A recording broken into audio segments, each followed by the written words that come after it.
Bonjour. Souvenez-vous, je vous avais dit que l'autonomie de mon remorqueur vient de loin était à mes yeux trop courte.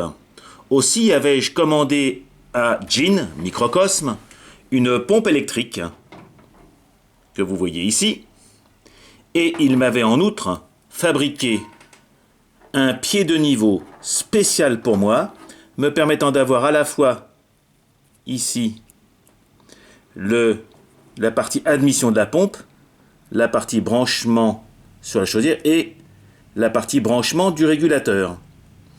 Donc, j'étais prêt à monter cet ensemble sur mon remorqueur. Pas de chance, je n'ai pas réussi à trouver de la place pour installer cet encombrant moteur dans la coque.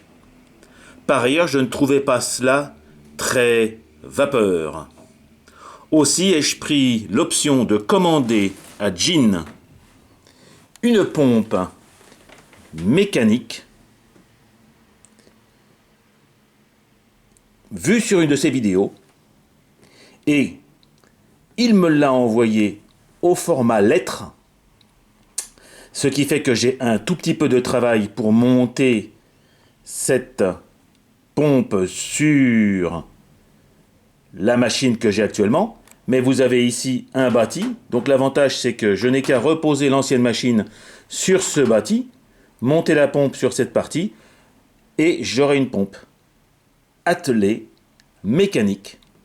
Dans la partie prolongation, hop, ici, de la machine, enfin juste que je vérifie que je ne touche pas là, ce qui me permettra de descendre l'ensemble complet avec sa plaque dans la coque comme avant. Donc ça va être l'exercice des prochaines semaines, parce qu'en ce moment s'il fait beau, je préfère être dehors. Mais en tout cas, si vous cherchez à augmenter l'autonomie de votre machine microcosme, parce que c'est quand même un 6,78 cm3 pour une petite chaudière, et bien voici la solution que je vous propose. Vous remarquerez que Gin a la courtoisie aussi de me mettre les clés qui me permettront de faire l'assemblage. Et j'en ai profité pour voir un peu comment était construite la pompe. Et je constate que le clapet de la pompe n'est pas une bille reposant sur un siège, mais une sorte de guide avec des petits crans, j'espère que vous les voyez, avec un petit joint Viton. Donc effectivement, ça fonctionne, enfin en tout cas, à la bouche, ça fonctionne parfaitement. Voilà, écoutez, petit détail, pourquoi ai-je demandé à Gin ce montage spécifique? C'est parce que j'ai acheté à l'époque une chaudière de première génération qui n'avait pas de virole pour accueillir la prise d'eau.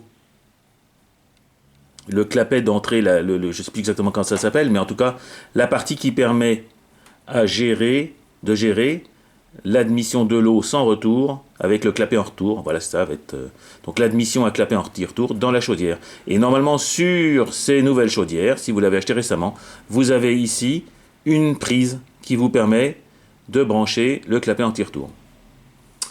Voilà, écoutez, si cette vidéo vous donne des idées, n'hésitez pas à contacter Microcosme pour lui demander une pompe, et elle vous sera livrée dans les 15 jours. Au revoir les amis.